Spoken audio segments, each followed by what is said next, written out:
It was always cold in court. I don't know why they couldn't install proper heating, but in 47 years of work, I never saw it happen.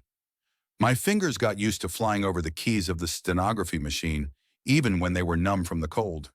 They tapped like rain on a roof, fast, rhythmic, turning words into symbols. 75 years old, and my back remembers every day spent behind that strange device. My name is Merrick Tremble. I was a court stenographer for 47 years.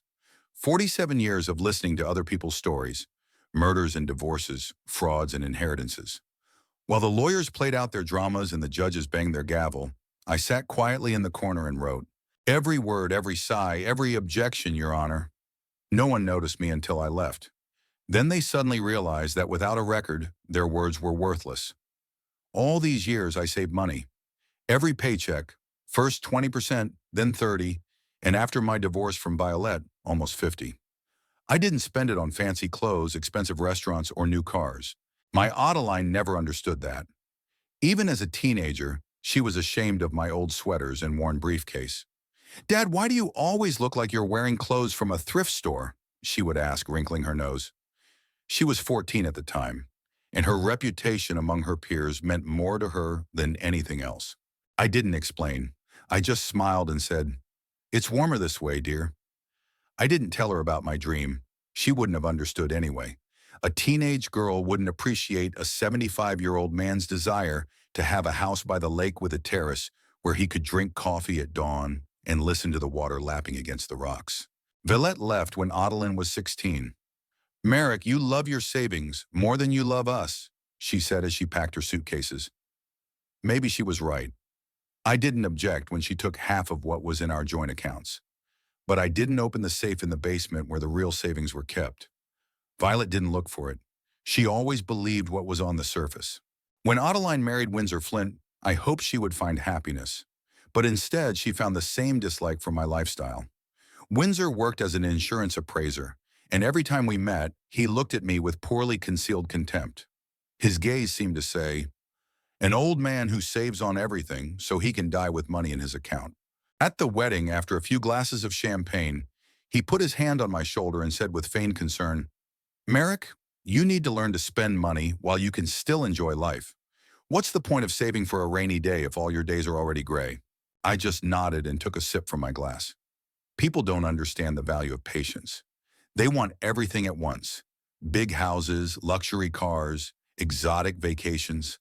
They buy it on credit and then spend their whole lives paying off debts. I preferred to wait.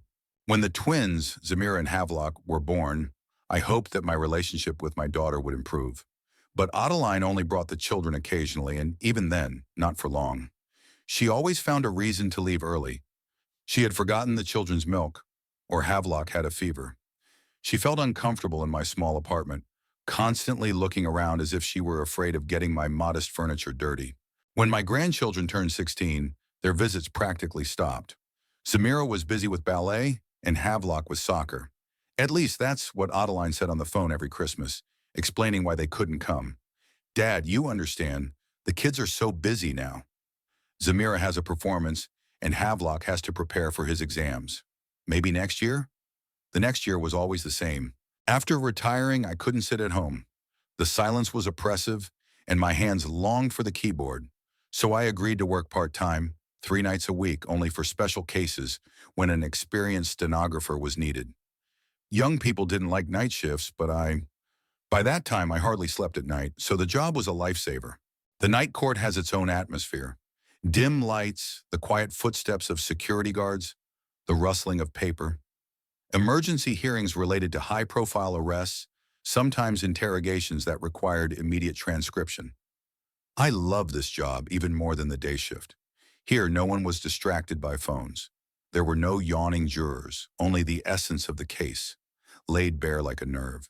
Over the years, my daughter had acquired a large house in the suburbs, a new SUV every 3 years, and membership in a country club. Windsor often borrowed money from colleagues to pay the next mortgage payment, and then bragged at family dinners about how well they were doing. "This year, we're planning to put a pool in the backyard," he would say, glancing at me. "Life's too short to put off pleasure, right, Merrick?" And I waited. I sat in my modest apartment, counted the numbers on my bank statements, and waited. Every month, the amount grew, slowly but surely. I knew exactly what kind of house I wanted and how much it cost. I kept an eye on the real estate market in Crestwood, a picturesque area by the lake where Violet and I used to go on picnics when Adeline was very young. One day, Adeline accidentally dropped her ring in the water, and I dove in for almost an hour until I found it. Villette laughed and said I was stubborn as a bull. Adeline cried with happiness when I surfaced with the ring. That was when I first thought I wanted to live by that lake, to watch the sun play in the water, to listen to the sound of the waves before going to sleep. And now, almost 50 years later, I was sitting in a real estate agent's office signing papers.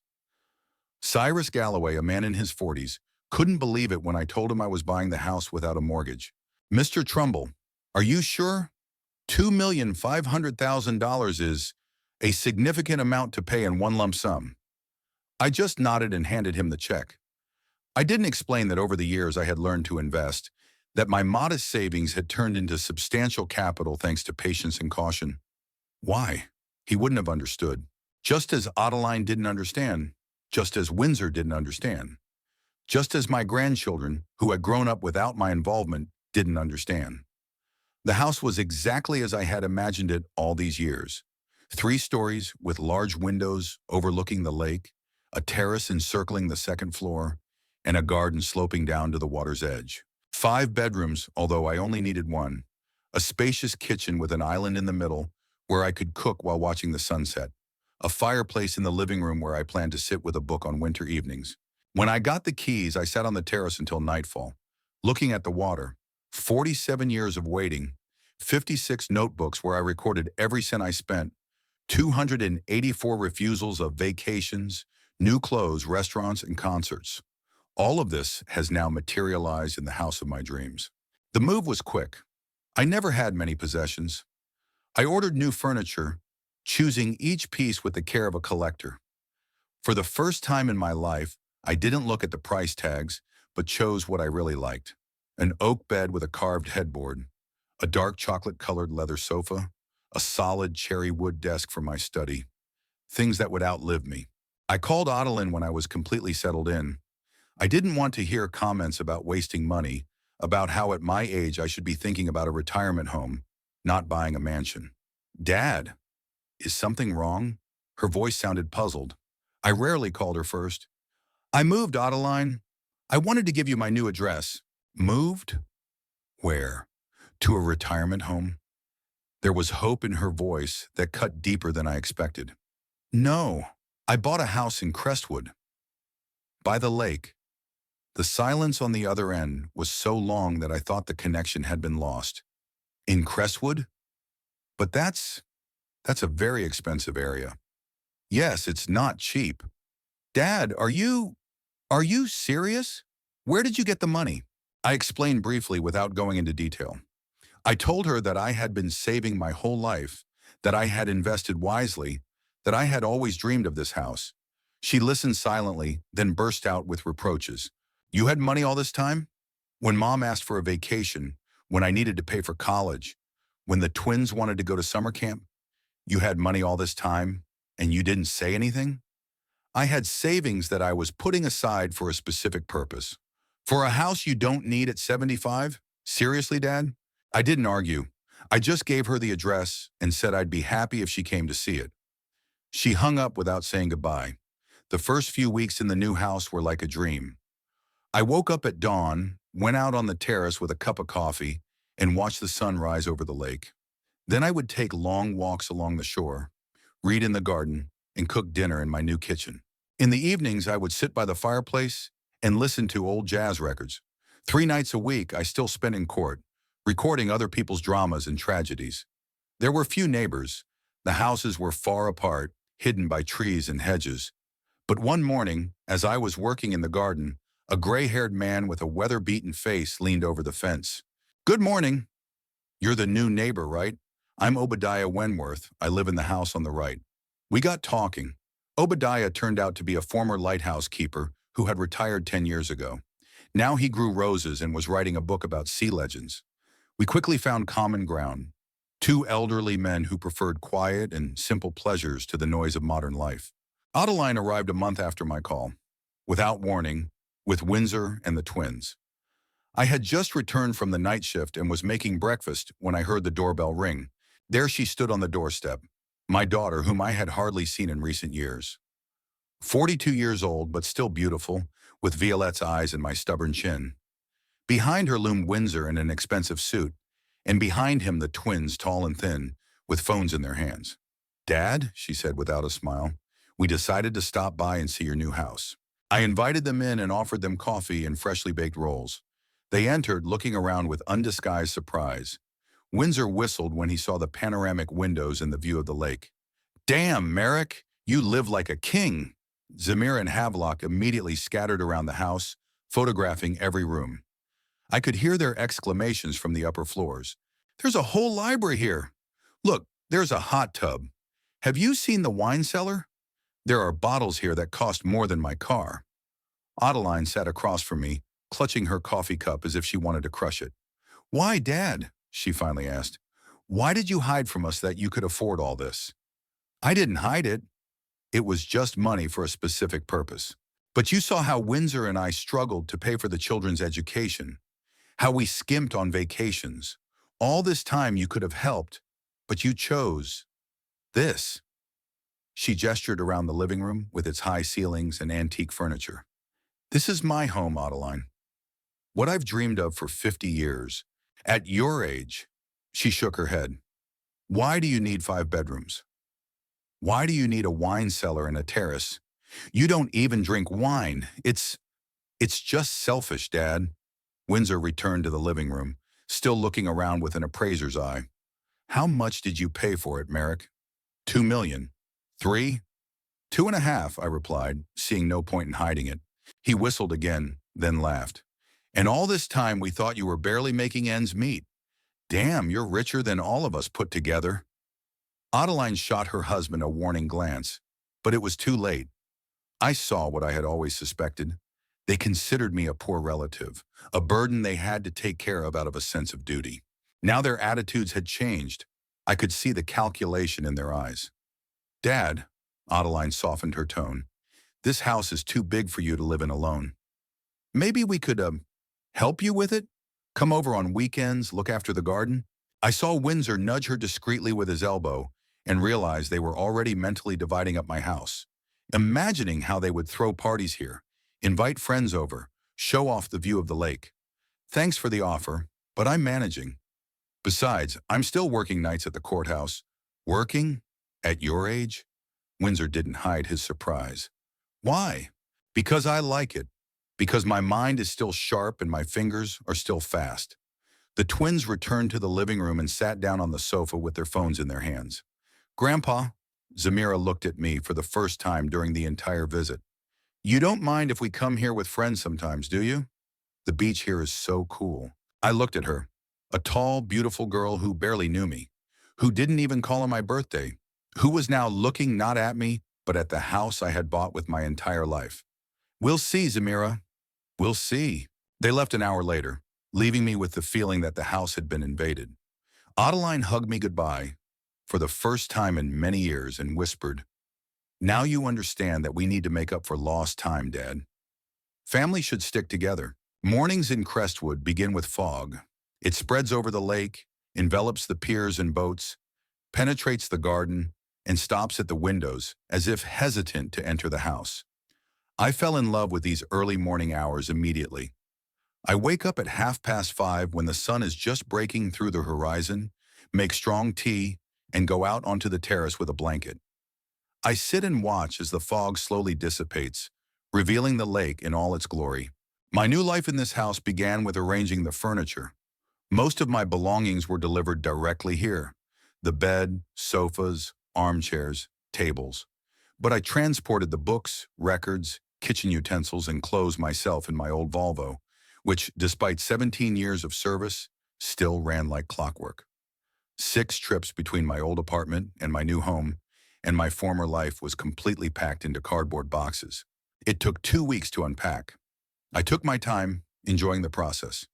Each book found its place on the library shelves, each record in a special cabinet next to the record player. I arranged the kitchen utensils, hung clothes in the spacious dressing room, laid out towels in the bathrooms. And with each item finding its place, the house became more and more mine. I turned the room on the third floor overlooking the northern part of the lake into a study. I put a desk by the window and hung up a few photos that remained from the past.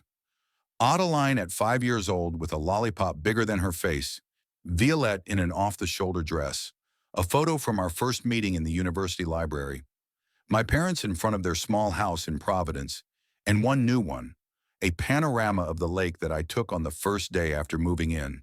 In the second week, I took up gardening. It was neglected. The previous owners rarely visited in the last year before the sale. Weeds had taken over the flower beds, the hedge had grown into a shapeless mass, and the paths were overgrown with moss. I bought some gardening tools and set to work. At 75, my back is not what it used to be, but my hands are still strong, and I have always had patience in abundance. It was in the garden that I met Obadiah again. He appeared at the fence while I was trimming a hydrangea bush and called out to me, "Good morning, neighbor. I see you're serious about tackling these weeds." Obadiah looked like a man who had spent his whole life in the fresh air. The wrinkles on his face were a map of his life. Deep around his eyes from constantly squinting against the sun, thin around his mouth from smiling. His gray hair was cut short, and his hands were covered with old scars and fresh scratches from working with roses. "Good morning," I replied, straightening up and rubbing my lower back. "The garden is neglected, but it has potential." "You bet," Obadiah leaned on the fence. "The previous owners had amazing flower beds here. Mrs. Hampton grew peonies that attracted visitors from all over Crestwood. If you like, I can give you a few tips on the soil here. It's tricky." That's how we got to know Obadiah Wentworth, a former lighthouse keeper, amateur gardener, and, as it turned out, a pretty good chess player. We started spending our evenings playing chess on his porch or my terrace, sharing stories and observations. Obadiah had lived in Crestwood for 15 years. He knew every family, every house, every local legend. From him, I learned that a giant catfish supposedly lives in the northern part of the lake, which no one for 30 years. That the house with blue shutters, 3 lots away from mine, belonged to a famous writer who published under a pseudonym. That on Wednesdays, the local cafe, the Boater, had the best blueberry pies in the state. "What about your family?" he asked once as we sat on his porch watching the sunset. "Do your children and grandchildren come to visit?" I told him about Adeline, her husband Windsor, and the twins. I didn't go into detail, but I didn't hide the complexity of our relationship either. "My daughter thinks I've been a miser all my life," I said, making a move with my knight. "She doesn't understand that I was saving money for a specific purpose. To her, it looked like I was denying her and my grandchildren for the sake of abstract savings." Obadiah rubbed his chin thoughtfully, studying the board. "People often don't understand those who live differently. For them, saving money is necessarily stinginess, not discipline for the sake of a dream." "Exactly. And her husband—" I paused, searching for the right words. "Windsor always looked at me like I was a failure. An old man with a low-paying job, no ambition, no style. He's an insurance appraiser. Suit, tie, expensive car on credit. For him, success is measured by external attributes." "And now they know about the house?" "Yes. They came last week, and I saw how their attitude changed. Before they looked right through me, now they look at me with interest. But not at me. At the house, at the money I apparently have." Obadiah made a move with his rook, taking my bishop. "Check. Be careful, Merrick. Sudden wealth often attracts people who didn't notice you before, especially relatives. I protected the king by moving him to a safe square." "I know. Adeline has already offered to help me with the house. Come over on weekends, take care of the garden, and her daughter wants to bring her friends to the beach." "And what did you say?" "Evasive. I don't want to argue, but I also don't want my house to turn into a resort for people who ignored me for years." Obadiah nodded as he made his next move. "Reasonable. You know, my children aren't frequent visitors either. They have their own lives in big cities. They call sometimes and send cards at Christmas. But I'm not offended. That's life. The young ones fly the nest and build their own." We ended the game in a draw and agreed to go to the plant nursery the next day. Obadiah wanted to show me the varieties of roses suitable for the local climate. Working nights at the courthouse became even more enjoyable after the move. Whereas before I would return to a cramped apartment where the walls seemed to close in on me, now I had a spacious house with a view of the lake waiting for me. The drive from the courthouse to Crestwood took 40 minutes, just enough time to switch from work mode to home mode. I loved those night drives. Empty roads, sparse streetlights, silence in the car. Sometimes I would put on old jazz compositions, Duke Ellington or Thelonious Monk. Sometimes I would just listen to the sound of the engine and think about the cases I had recorded that night. Over the years working in court, I saw so many family dramas, inequitably divided inheritances, brothers and sisters ready to destroy each other over their father's house, children suing their parents, parents depriving their children of their inheritance. I was always amazed at how easily family ties were broken when money was involved. Money doesn't corrupt people, Judge Baker once told me after a particularly difficult divorce case. It just shows who they really are. I often recalled these words as I watched Adeline and Windsor's reaction to my new home. They had always been like that, calculating, judging people by their financial status. It's just that before, I was in the poor relative category, and now I've moved into the rich relative category. But I haven't changed. I'm still the same Merrick Trumbull, a court stenographer with a love of jazz and chess. The night shift usually ended at 3 in the morning. I would come home around 4, take a shower, and sleep until 9 or 10. Then breakfast on the terrace, work in the garden, or reading in the library. Sometimes I would go into town for groceries or meet Obadiah for a game of chess. This measured life was exactly what I had dreamed of all these years. Silence broken only by the sound of waves and the cries of seagulls. A space that belonged only to me. The freedom to do what I wanted, when I wanted, without having to conform to anyone else's expectations. Adeline called 2 weeks after their visit. Her voice sounded unnaturally cheerful. "Dad, how are you? How's the house? Not too lonely there by yourself?" "Everything's fine, Adeline. I'm not lonely. I read a lot, got to know my neighbors, work in the garden." "That's good, Dad, very good," she paused. "Listen, Windsor and I were thinking, maybe we could come over this weekend. We could help you with the garden and bring lunch. Havelock could mow the lawn. A little physical work would do him good." I felt my shoulders tense. They had never offered to help before. They had never just come over for the weekend. "I'm working this weekend, Adeline. Night shift on Friday and Saturday." Oh, the disappointment in her voice was almost palpable. "You're still working nights? At your age and with your abilities?" It seemed strange. "I like my job," I replied simply. "But the house needs attention, Dad." "Such a big house, the garden, and it's all on your shoulders. We could help. Windsor is great at maintaining pools, and I could take care of the interior. Some of the rooms look a little empty." I looked around. My house was furnished exactly as I wanted it. Minimalist but cozy. Every item was in its place. Nothing superfluous. "Thanks for the offer, Adeline. But I like the house the way it is." She sighed. That special sigh she used when she thought I was being unreasonable. "Okay, Dad. But if you change your mind, we're always ready to come. Anytime." After our conversation, I sat on the terrace for a long time, looking at the lake. Something had changed in our relationship, and I wasn't sure I liked it. Adeline used to call once a month. Short, formal conversations about the weather and health. Now she was taking an active interest in my life. But was she interested in me or just my house? The next day, Obadiah and I went to the plant nursery. He helped me choose roses for the south side of the garden and hydrangeas for the shady areas. On the way back, we stopped at the Boater, the cafe with the blueberry pies. "Something's bothering you, Merrick," Obadiah said as we waited for our order. "Want to talk about it?" I shared my doubts about my daughter and her family's sudden interest. Maybe I'm being unfair to them. Maybe they really want to mend fences. Obadiah was silent for a long time, stirring his coffee. "You know, when I worked at the lighthouse, there was a fisherman named Garrett. He sailed by every day, never waving or saying hello, for years. And then his boat broke down during a storm. He sailed up to the lighthouse and became my best friend. Smiles, jokes, gratitude. As soon as I helped him fix his boat, he stopped noticing the lighthouse again.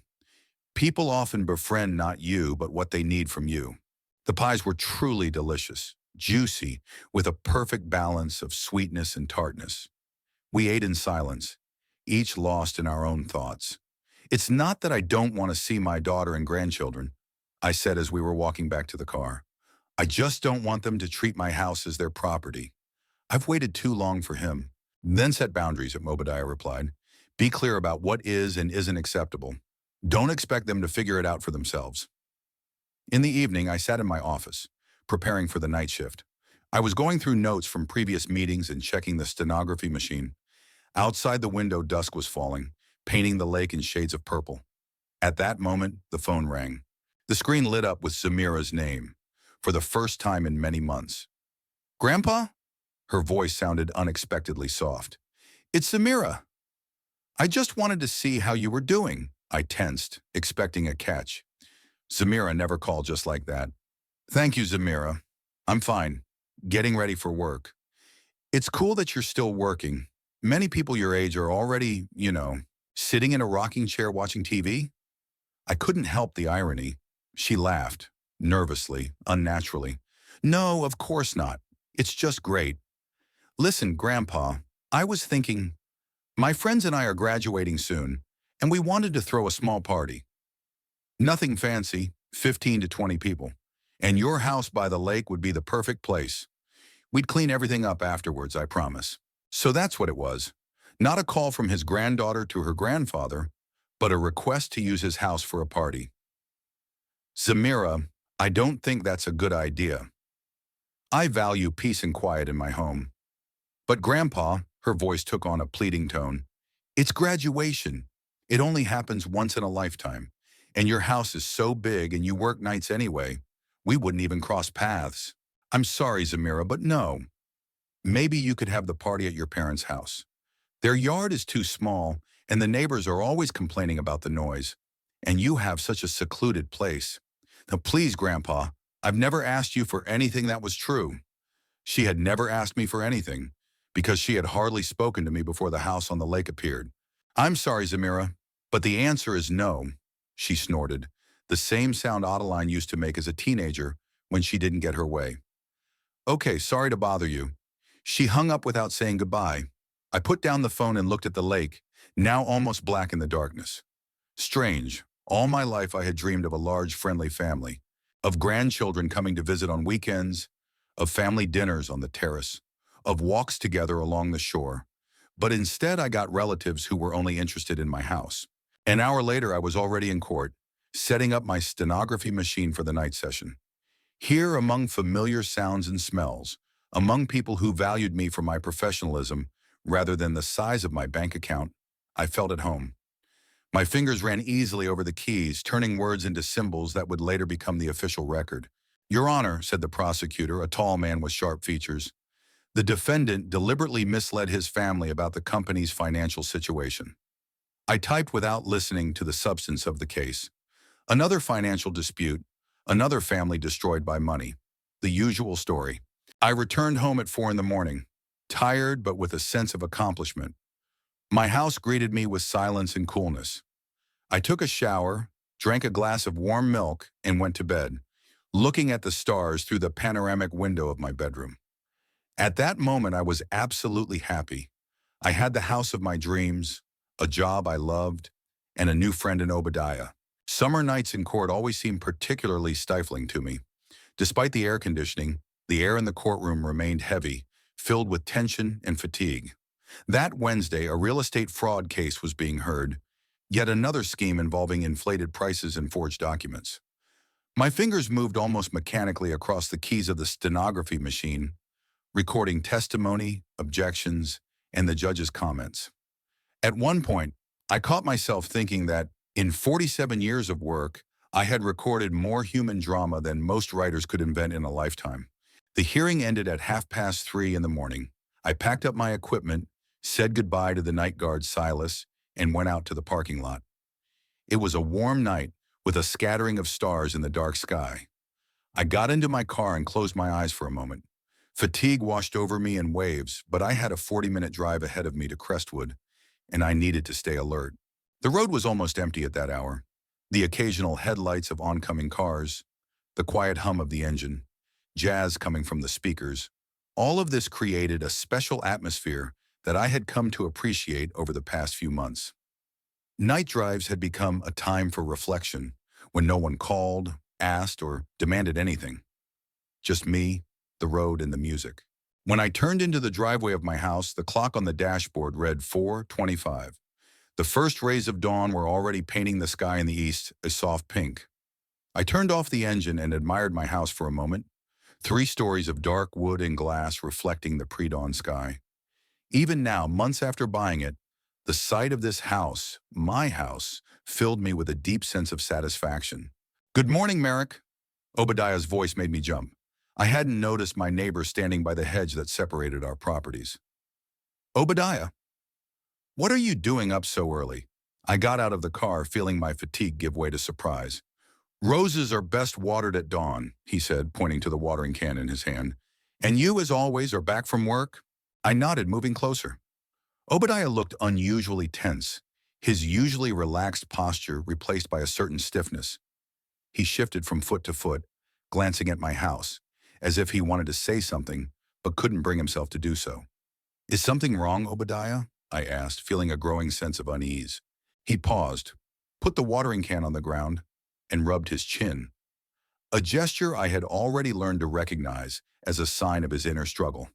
"Listen, Merrick, I don't want to be the neighbor who sticks his nose into other people's business, but," he paused, "when you're not home, there are some pretty noisy parties going on." I froze, trying to make sense of his words. "Parties in my house?" "Yes," Obadiah nodded, clearly feeling uncomfortable. "For the last 2 weeks, they usually start in the evening, around 7 or 8 when you're already at work. Cars, music, people on the terrace." "But that's impossible," I objected. "I have an alarm system, and I'm the only one with the keys." Obadiah shrugged. "I'm just saying what I saw. Yesterday was especially noisy. The music played until 2 in the morning. I wanted to call you, but I thought maybe you had given permission. To your family, for example." My family, of course. Who else could be throwing parties at my house? Memories of recent phone calls and visits flashed through my mind.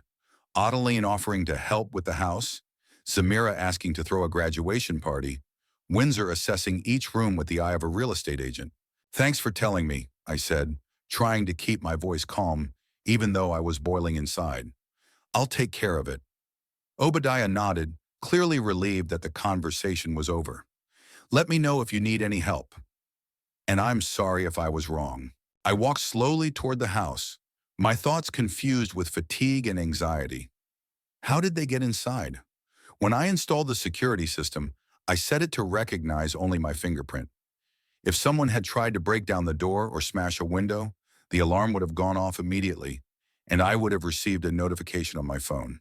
As soon as I entered the house, I immediately sensed that something was wrong. The smell, a mixture of perfume, alcohol, and food. Smells that shouldn't be in an empty house. I walked into the living room and stopped, looking around. At first glance, everything was fine. The furniture was in place, nothing was broken. But upon closer inspection, the details began to form an alarming picture. On the coffee table, there were rings from glasses on the polished surface.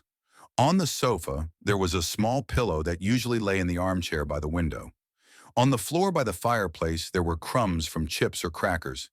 These were small things that most people would not notice, but I, accustomed to perfect order, saw them all. My heart began to beat faster. I went upstairs and looked into the guest bedrooms. The sheets on one of the beds were rumpled, even though I clearly remembered making it after washing the sheets. In the bathroom, there were used towels thrown on the floor and water droplets on the mirror. The wine cellar.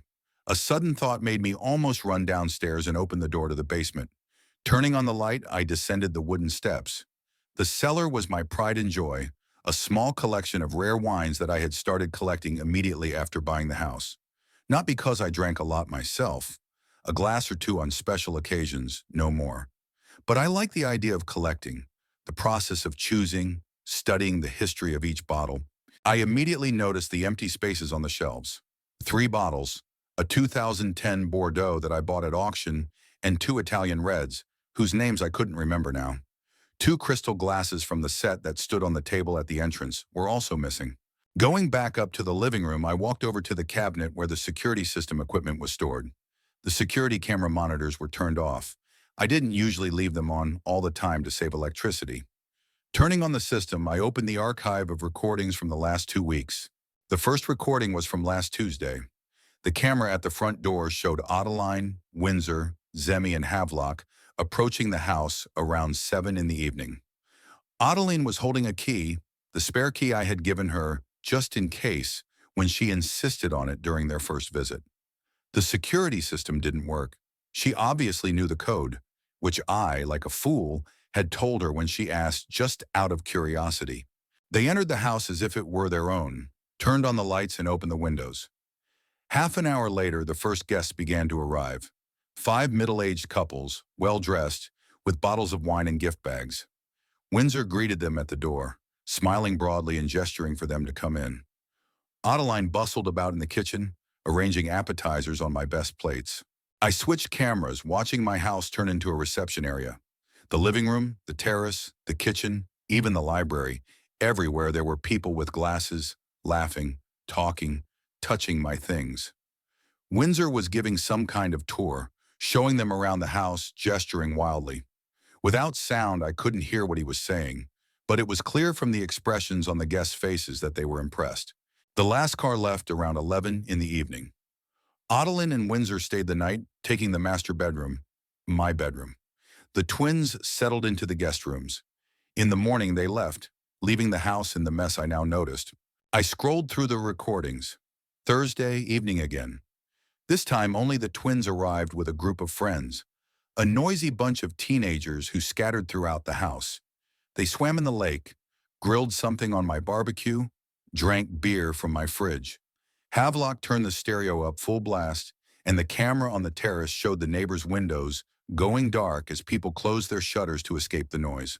Saturday, Adeline and Windsor again, this time with a different group of guests, noisier, less formal. Barbecue on the terrace, dancing in the living room, someone smoking on the second-floor balcony. At one point, one of the guests, a man in his 50s with a receding hairline, asked Windsor something, pointing to the house. I turned on the sound. Sunuam, an impressive place. Have you had it for a long time? The man asked. Oh, we acquired it recently. Windsor adjusted his tie with a smug smile.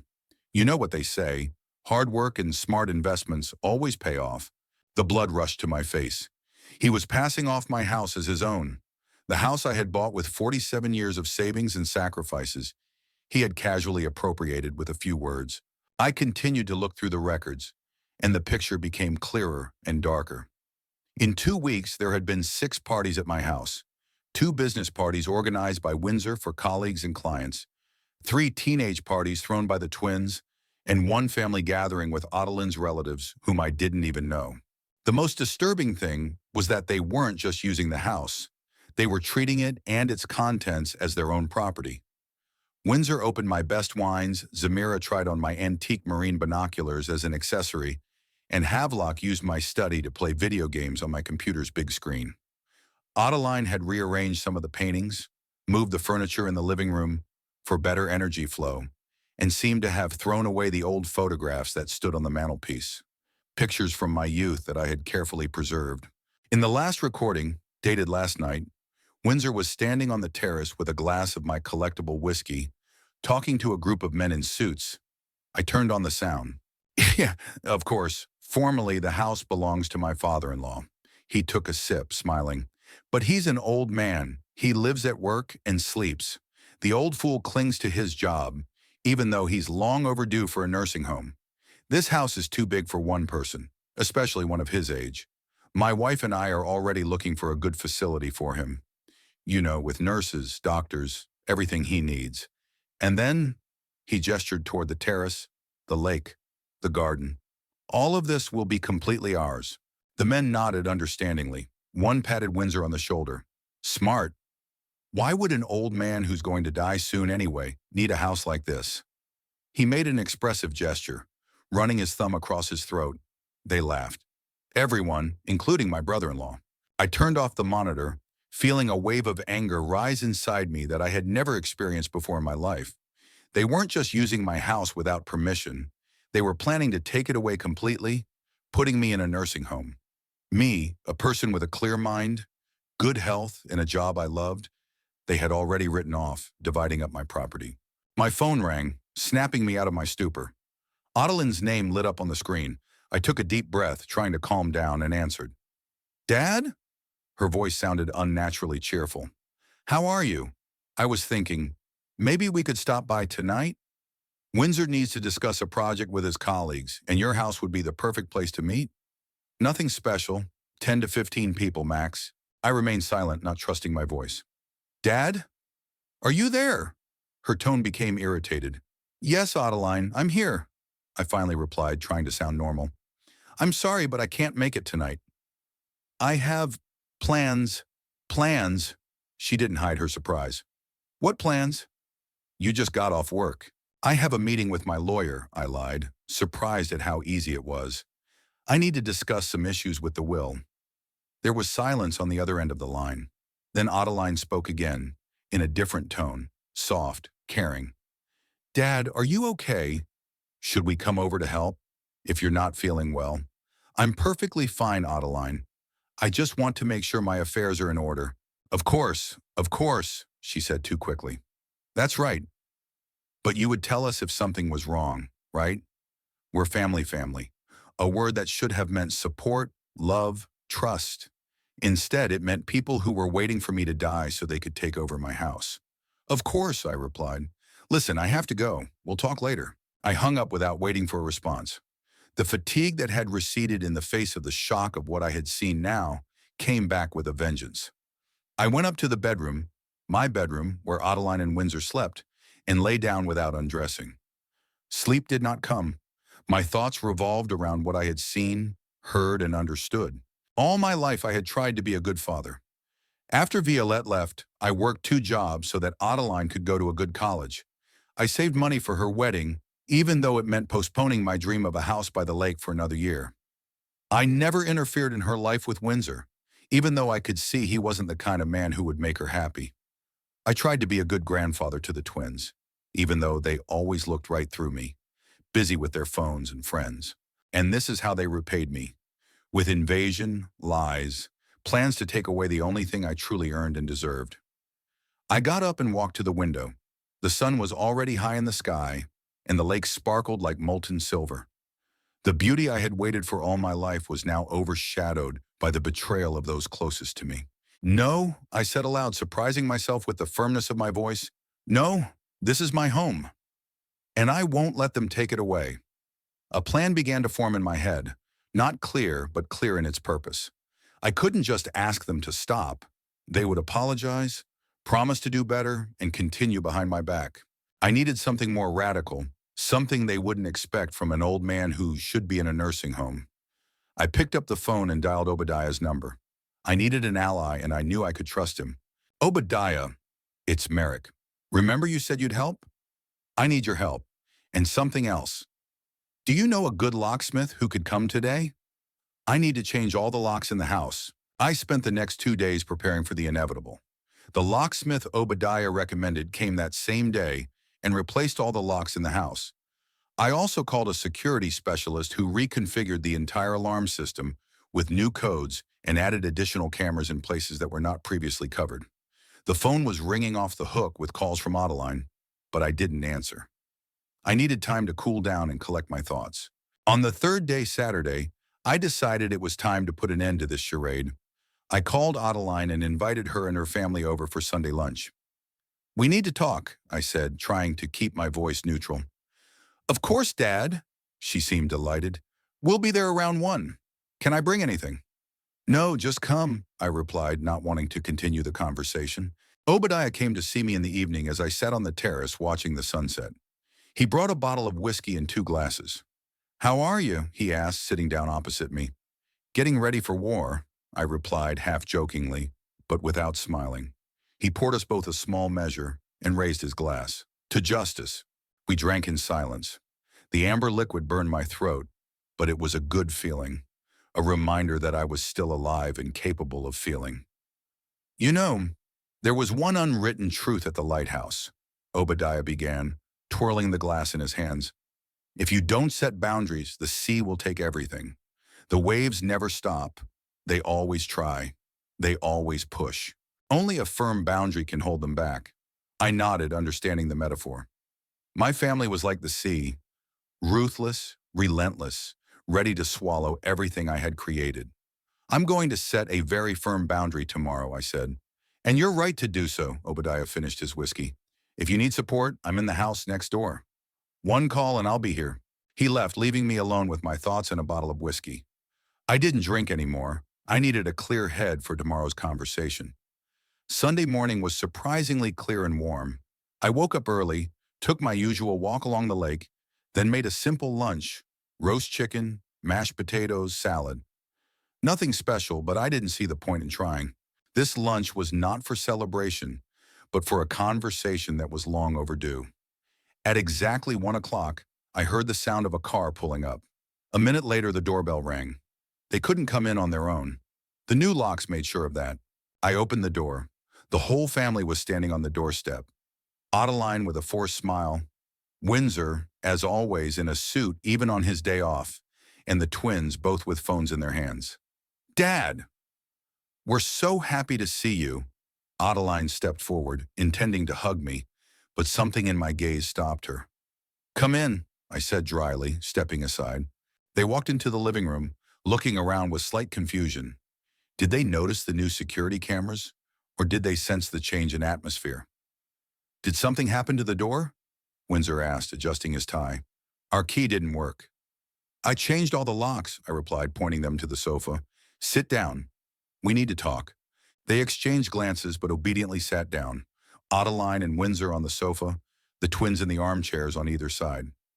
I remained standing, feeling a strange advantage in my position.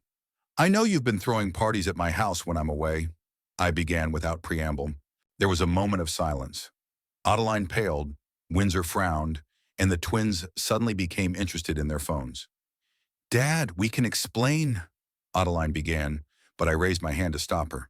"I saw the security camera footage. All of it. For the entire 2 weeks." I walked over to the TV and turned it on. The screen showed the living room camera feed. Windsor giving the guests a tour, presenting the house as his own. "A small purchase, but we like it," he said on the recording, smiling broadly. I turned off the TV and turned to face them. Windsor's face turned red, and Adeline covered her mouth with her hand. "You invaded my home, used it for your parties, drank my wine, ate my food. You," I pointed at Windsor, "presented my house as your own, bragged about it to your colleagues and clients. And you," I looked at the twins, "brought your friends here and threw parties, not caring about my property." I expected apologies, embarrassment, maybe even tears. But what happened next took me by surprise.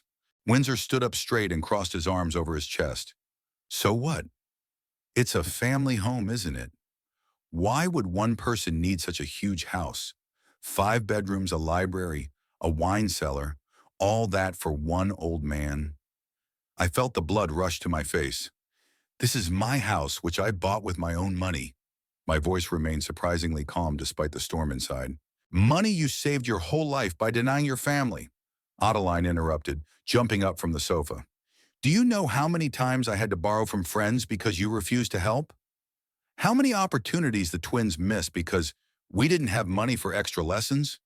I paid for your college, Adeline. Your wedding. I gave you money for the twins' birth," I reminded her. "The bare minimum. You gave the absolute minimum while secretly saving millions." Her voice trembled with indignation. "And you spent it on a house that stands empty most of the time," Windsor added with a contemptuous smirk, "when we could have been using it, enjoying it. Family should share, Merrick, or have you forgotten what family is?" I looked at them, unable to believe my ears. Not only were they not apologizing, they were accusing me. Me, whose only sin was to have realized my dream. "A family doesn't barge into someone else's house without permission," I said quietly. "A family doesn't lie. A family doesn't plan to send their father to a nursing home to get their hands on his property." My last words provoked a reaction. Adeline flinched. Windsor looked away. "I don't know what you're talking about," he muttered. I turned the TV back on, this time showing the recording from the terrace. Windsor with a glass of my whiskey, telling his friends about his plans to send me to a nursing home. "And then it will all be ours." His voice sounded smug and confident. I turned off the TV and looked at them. A heavy silence hung in the room. "Dad, it's not what you think," Adeline finally said. her voice softening. We're just worried about you. This house is too big. You work nights. You live alone. It's not safe at your age. I'm 75, not 95, I replied. I'm in perfect health, with a clear mind and a strong memory. I don't need your care, but you can't deny that this house is too big for one person, Windsor interjected, clearly trying to change tactics. We just wanted it to be used, to have life in it. Is that so wrong? What's wrong is that you did it behind my back. What's wrong is that you lied to your friends, presenting my house as your own. What's wrong is that you planned my future without me. Samira, who had been silent until now, suddenly looked up from her phone. But Grandpa, you're hardly ever here anyway. You work at night, sleep during the day. What difference does it make if we bring friends over sometimes? It makes a difference in terms of respect, Samira, in terms of understanding that this is not your property. But someday it will be our, Havelock interjected for the first time. You're not going to live forever, Grandpa. I felt a chill run down my spine at those words. My own family sat in front of me, openly discussing my inheritance, as if I were already dead. Adeline shot her son a warning glance, but it was too late. You see, Dad, children are just careless with their word. But the point is, we're a family. We should support each other, share what we have. Share, I repeated, remembering all the years they hadn't called, hadn't visited, hadn't taken an interest in my life. It's strange to hear this from people who only remembered I existed after they found out about the house. That's not fair, Dad, Adeline said, getting up from the sofa and coming over to me. We've always cared about you. We just have our own lives, our own problems, which you've now decided to solve at my expense. I finished for her. Windsor also stood up, his face regaining its confident expression. Listen, Merrick, let's face it. You're not young anymore. Sooner or later, you're going to need help. With the house, with your health, with everything. We're just looking ahead, making plans. That's not a crime. Planning to send me to a nursing home and take over my house? No, it's not a crime. It's just mean. Windsor smirked, his patience clearly wearing thin. Call it what you want, but you can't deny the logic. This house is worth $2.5 million.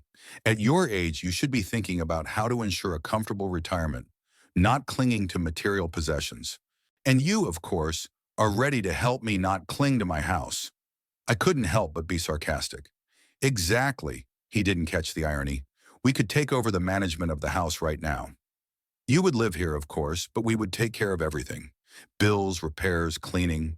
And when the time comes, when I become too old and frail, when you need specialized care, he corrected diplomatically, we'll find a good place with the best doctors, and the house will remain in the family just as you would want. I looked at him, amazed at his audacity. He spoke about my future, my house, my life with such confidence, as if he had the right to do so. You've all completely misunderstood the situation, I said finally. This house is my dream, my reward for years of hard work and saving. I'm not going to share it with anyone, especially people who don't respect me enough to barge into my house without permission. So you'd rather live alone in a huge empty house than let your family enjoy it? Adeline looked at me with undisguised reproach. That's selfish, Dad. No, Adeline. Selfishness is thinking you have a right to something just because you want it. I earned this house. I paid for it. I have the right to decide who can be in it and when. But we're your family. She was almost shouting now. A family respects each other's boundaries, I replied calmly. A family doesn't lie, steal, or plan to get rid of their elders for financial gain. Windsor walked over to Adeline and put his hand on her shoulder. See, dear? I told you. He's become even more stubborn and suspicious. It's his age. Soon he'll start forgetting things, getting confused. I'm standing right here, Windsor, I raised my voice, and I can hear every word you say. My memory and mind are perfectly fine. Thank you for your concern. Then why are you acting this way? Adeline looked at me as if I were a stranger. Why can't you understand that we only want to help? Help me to my house, to my money. I shook my head. I'm not blind, Adeline, and I'm not deaf. I heard what Windsor said to his friends. I saw how you behaved in my house, like owners, not guests. There was silence. Samira and Havelock looked at their parents, waiting for their reaction.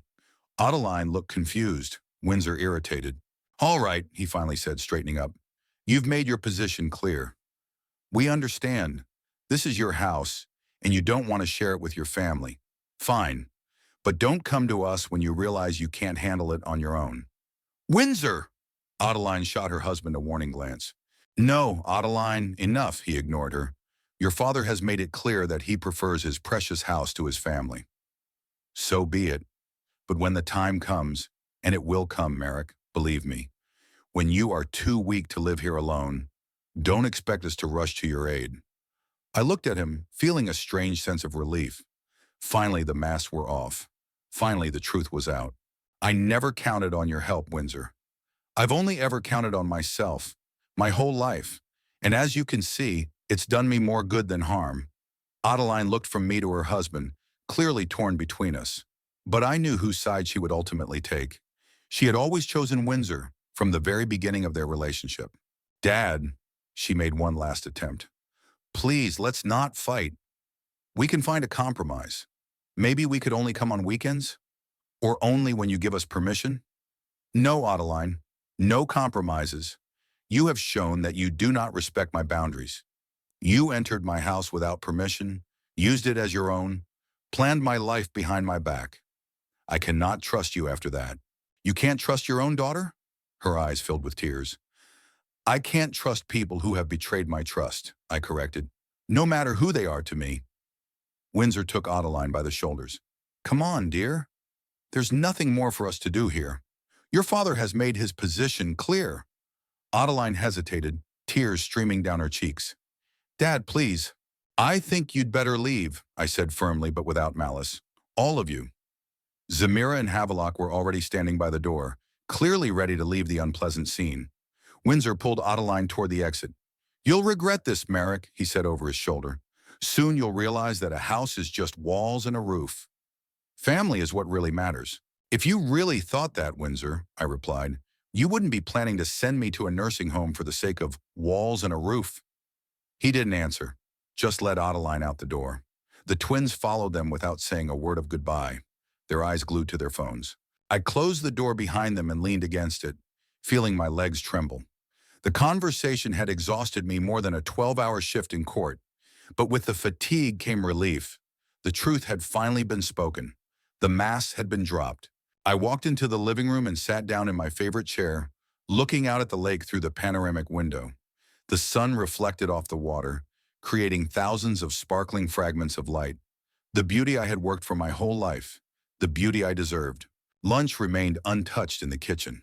I didn't feel hungry, only emptiness where my family should have been.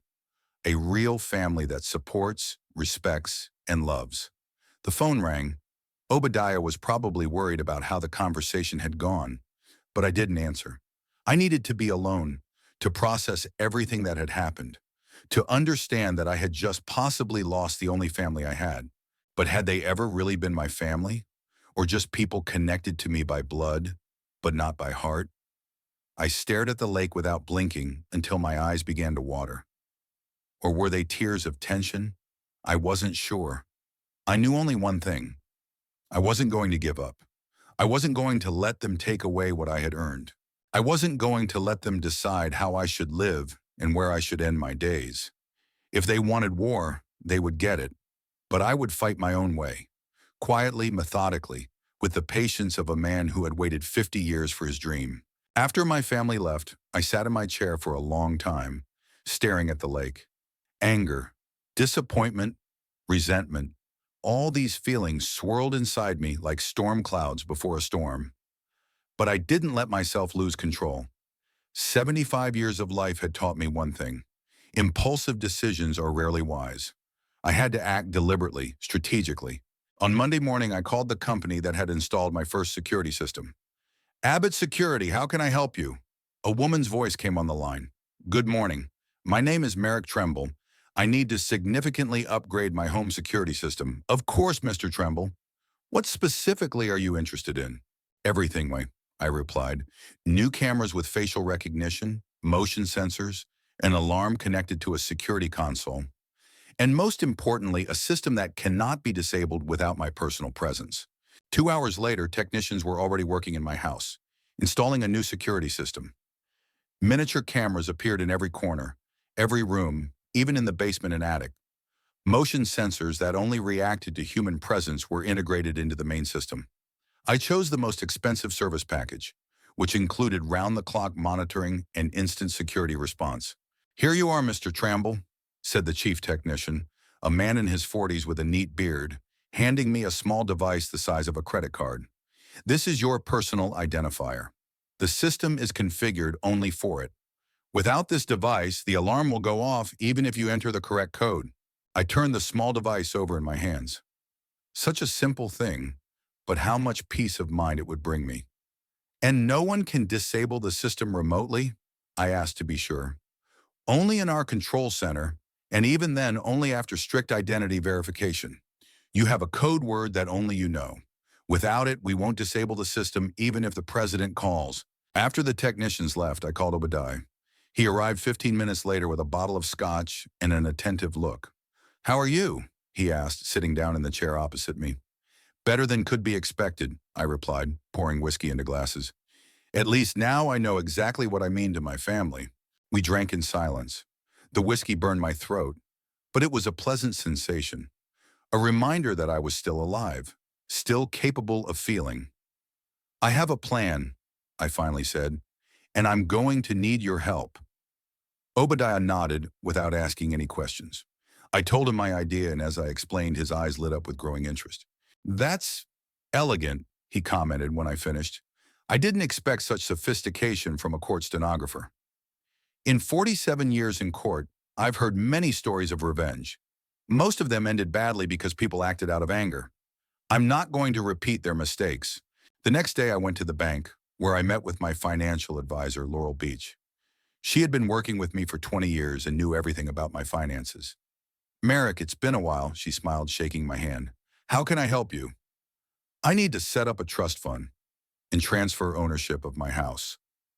Laurel listened attentively, taking notes. "That can be arranged. But Merrick, are you sure? Transferring ownership is a serious step." "Absolutely sure," I nodded. "I want everything to be done as soon as possible." After the bank, I stopped by the notary, then the real estate office. My day was scheduled down to the minute, and by evening, most of the plan had already begun to take shape. When I got home, I found 3 messages from Adeline on my answering machine. Her voice sounded angry at first, then concerned, and finally conciliatory. I deleted all the messages without listening to the end. I didn't need any emotional manipulation right now. I spent the next few days talking to my neighbors. Crestwood was a small, close-knit community. Everyone knew each other, at least by sight. Obadiah helped me organize a small reception at his house, which was attended by almost all the residents of the surrounding houses, 15 people of different ages and professions, but united by their love of quiet life by the lake. I told them my story, without unnecessary emotion, just the facts. How my family had used my house for parties in my absence. How they had planned to send me to a nursing home. How I had decided to teach them a lesson. "I need your help," I concluded my story, "just for one evening." To my surprise, the neighbors reacted to my story with genuine outrage and a willingness to help. Margaret Coalfield, an elderly lady who lived 2 houses down, reacted particularly strongly. "That's outrageous," she exclaimed, tapping her cane on the floor. "Kids these days have no respect for their elders." "Of course we'll help, Merrick. Just tell us what to do." I explained my plan, and by the end of the evening, all the neighbors were on board. Operation Silent Revenge had the full support of the Crestwood community. The next day, a "for sale" sign appeared in front of my house. It was large, conspicuous, and had the real estate company's phone number on it. I arranged with the agent that all calls about the house would be forwarded to me, but from the agency's number, to create the appearance of a real sale. I didn't have to wait long. The phone rang just 2 hours after the sign was put up. "Dad, is it true? Are you selling the house?" Adeline's voice sounded excited. "Yes," I replied dryly. "After our conversation, I realized you were right. This house is too big for me alone." "But why didn't you tell us? We could have." "What? Buy it from me? With what money, Adeline?" There was silence on the other end of the line. "We could have found a way," she finally said. "Windsor could have taken out a loan or—" "Don't worry," I interrupted her. "I've already found a buyer." A young family with children. They offered a good price. So quickly? Her voice sounded incredulous. The house is in excellent condition, in a prestigious neighborhood. Offers like this don't stay on the market long. Silence again, then a deep sigh. Dad, I think we need to talk. In person. Maybe you could come over tonight. I'm sorry, Adeline, but I have a meeting with the buyers and their lawyer today. We need to discuss the details of the deal. I hung up the phone, feeling strangely satisfied. The first part of the plan had worked. The bait had been cast, and the fish had taken it. An hour later, Windsor called. His tone was businesslike, almost friendly. Merrick, Adeline told me about the sale. Listen, I think we got carried away on Sunday. Emotions, you understand. Maybe we should discuss everything again. Perhaps we can find a solution that will suit everyone. What solution, Windsor? I tried to make my voice sound tired and disappointed. Well, for example, he paused. Maybe you could sell the house to us. We could arrange an installment plan or a lease with an option to buy. You could live there as long as you want, and then the house would stay in the family. That was exactly what I expected. Windsor wasn't thinking about me. He was thinking about the house that was slipping through his fingers. That's an interesting offer, I said, but I'm afraid it's too late.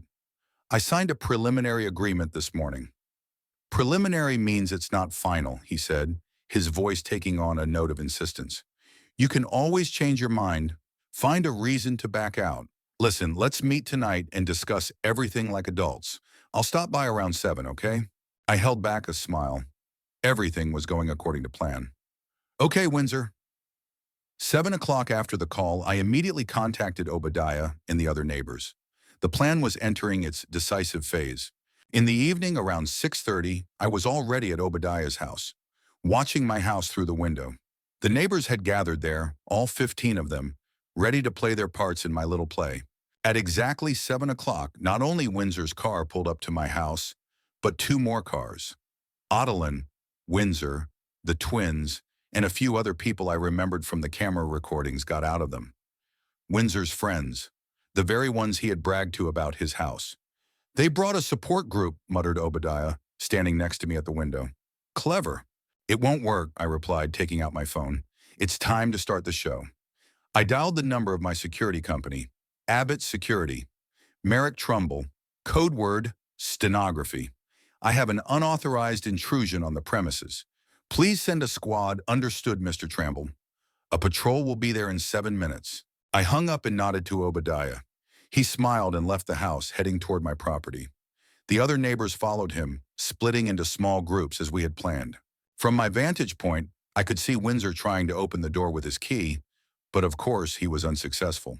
Then he started ringing the bell and knocking. Adeline stood nearby, looking concerned. Their friends shifted from foot to foot, clearly feeling uncomfortable. After a couple of minutes, Obadiah approached them. Good evening. His voice was clearly audible through the open window. Are you looking for Merrick? Yes, Windsor replied. We agreed to meet at 7, but he doesn't seem to be opening the door. Oh, Merrick left earlier today, Obadiah spread his arms. He said he had an important meeting in town. Something to do with selling the house. Selling the house? One of Windsor's friends looked surprised. Are you selling your house, Windsor? Windsor froze, clearly not knowing how to respond. Adeline intervened. No, it's my father's house. He decided to sell it. Your father's? The same friend looked even more puzzled. But Windsor said it was your country house. You used to throw parties there. An awkward silence hung in the air. Several more neighbors approached the group. Oh, you must be the people who threw those noisy parties when Merrick was away? Margaret Colefield asked loudly, leaning on her cane. Very rude of you. Some of us are trying to sleep at night, you know. Windsor and Adeline's faces turned crimson. The friends exchanged glances, clearly feeling betrayed. We had permission, Windsor tried to justify himself. Really? Obadiah raised his eyebrows. Strange. Merrick told me something completely different. He was very upset when he found out you were using his house without permission. So upset that he decided to sell it. What? Adeline turned to Obadiah. He's selling the house because of us? Who else? Margaret shrugged. The poor man worked his whole life to buy his dream home, and his own family invaded it like looters. At that moment, a security company car pulled up. Two burly men in uniform got out and approached the group. "Good evening," said one of them. "We've received a report of unauthorized entry onto the property. May I ask who you are and what you're doing at this house?" Windsor tried to straighten up, putting on a businesslike air. "I'm the owner's son-in-law. We had an appointment." The security guard looked at his tablet. "Mr. Tramble didn't leave any instructions about visitors for today. I'm afraid you'll have to leave the premises." "But this is some kind of mistake," Windsor protested. "We spoke to him on the phone just a few hours ago." "Sir, I'm just doing my job. If you want, you can call Mr. Trumbull and clarify the situation. But for now, I must ask you to leave the premises." Adeline was already reaching for her phone, but I had anticipated this too.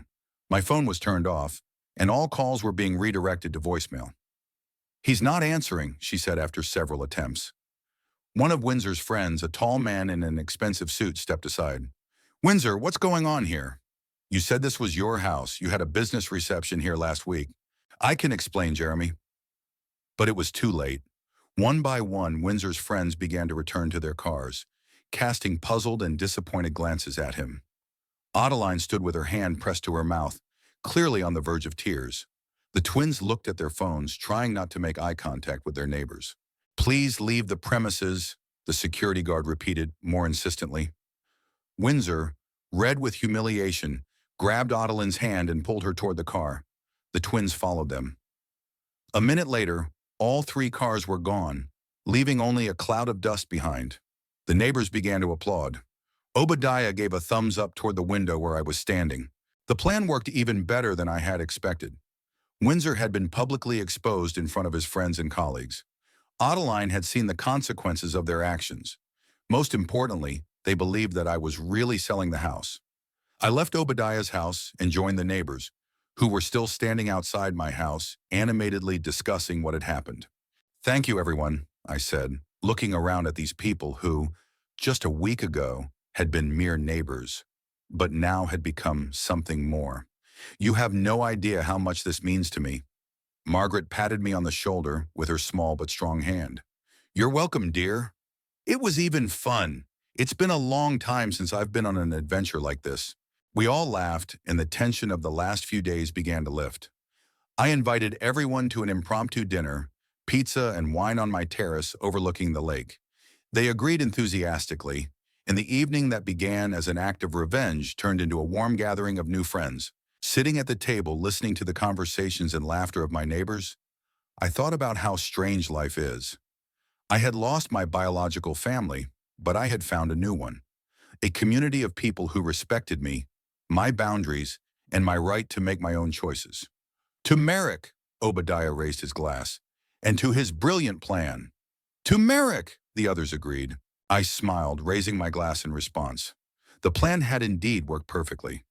Now all that remained was to consolidate the result, the final act of my quiet revenge. The next day I called Adeline. Her voice sounded depressed. "Dad, where were you yesterday?" "We arrived as agreed. I had an important meeting in town, Adeline. I thought I'd be back in time, but things took longer than expected." "You could have warned us," she said, her voice tinged with hurt. "We looked silly." "I'm sorry, but I'm calling for another reason. I wanted to let you know that the deal is closed. I sold the house." The silence on the other end of the line was so long that I thought the connection had been lost. "Sold?" she finally managed to say. "So quickly?" "Yes. The buyers offered cash, no mortgage. You don't wait around for offers like that." "But wait, where are you going now? To an apartment?" "No. I decided to follow your advice and think about my future. I'm moving to the Sunny Hills retirement home. They have medical care, meals, everything I need." "A nursing home?" Her voice trembled. "Dad, we never wanted—" "Don't worry, Adeline. It was my choice. As you rightly pointed out, a big house is too much work for someone my age." I could almost hear the wheels turning in her head as she tried to make sense of what had happened, to find some benefit in it for herself. Can I visit you there?" "Of course, whenever you want." After talking to Adeline, I smiled. They believed me. Everyone believed me. Now I could live peacefully in my house without fear of intrusion, and Sunny Hills really did exist. I had rented a small room there in case Adeline or Windsor decided to check up on me. I didn't give them the address of the residence, saying that I was moving in a week and would let them know when I had settled in. In the evening, Obadiah and I sat on my terrace watching the sunset. Obadiah raised his glass. To a successful operation, I smiled, clinking glasses with him. They believed it. They all believed it. Of course they believed it, Obadiah smiled. You turned out to be an excellent strategist, Merrick. Who would have thought that a quiet court stenographer was capable of such sophisticated revenge? It's not revenge, I shook my head. It's protection. Protection of my home, my dreams, my life. Obadiah nodded, looking at me with understanding. So what now? Are you going to live here incognito? For a while, yes, until they lose interest. And then, who knows? We sat in silence, watching the sun sink below the horizon, painting the lake in shades of gold and purple.